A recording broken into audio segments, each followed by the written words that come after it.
حضرات محترم، آج آپ کے سامنے بہت ہی اہم گفتگو کرنی ہے۔ وہ مسئلہ یہ ہے کہ جو نعتوں میں بیک گراؤنڈ پر اللہ تبارک و تعالیٰ کا ذکر کیا جاتا ہے ساز کے طور پر، تو یا اس ساز کے طور پر یہ جو اللہ تبارک و تعالیٰ کا نام لیا جاتا ہے، اس انداز سے اللہ تبارک و تعالیٰ کا ذکر کرنا جائز ہے یا نہیں؟ اور اسی طرح جو لوگ ایسی نعتیں سنتے ہیں کہ جن میں بیک گراؤنڈ پر اللہ تبارک و تعالیٰ کا نام لیا جاتا ہے، یعنی ذکر کیا جاتا ہے، تو کیا یہ جائز ہے یا نہیں؟ تو اس کا جواب یہ ہے کہ جس انداز میں نعت کے پیچھے، نعت کے بیک گراؤنڈ پر اللہ تبارک و تعالیٰ کا نام لیا جاتا ہے، صرف ساز کے طور پر استعمال کیا جاتا ہے، یہ جائز نہیں ہے۔ بلکہ بعض اوقات تو اللہ تبارک و تعالیٰ کے نام درست بھی نہیں لیا جاتا، نام کو بگاڑ دیا جاتا ہے، تو اس انداز سے تو یہ گناہ ہوگا، بے ادبی ہے۔ لوگ تو یہ سمجھ رہے ہوتے ہیں کہ ہم ثواب کما رہے ہیں، نیکی کر رہے ہیں، اللہ کا نام لے رہے ہیں اور نعتوں کے ساتھ ہم ذکر کر رہے ہیں۔ ان کو یہ سوچنا چاہیے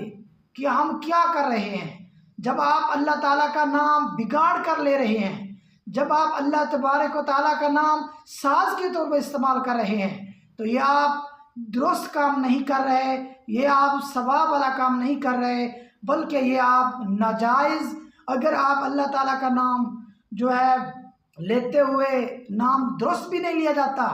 تو اس طرح تو اللہ تعالیٰ کا نام لینا آپ کے لیے منع ہوگا، بلکہ اس سے بے ادبی ہوگی، اور جس طرح بگاڑ کر اللہ تعالیٰ کا نام لیتے ہیں تو یہ گناہ بھی ہوگا۔ تو اس لیے آپ کو اس انداز میں اللہ تبارک و تعالیٰ کے نام لینے سے بچنا ہوگا۔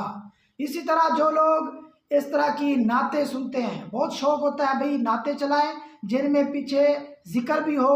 بیک گراؤنڈ میں ذکر بھی ہو، ان کو یہ سوچ کیوں نہیں آتی کہ ہمارے خالق کا نام، جس نے ہمیں پیدا فرمایا، جس نے پوری کائنات کو پیدا فرمایا، جس نے ہم نے اتنی نعمتوں سے نوازا،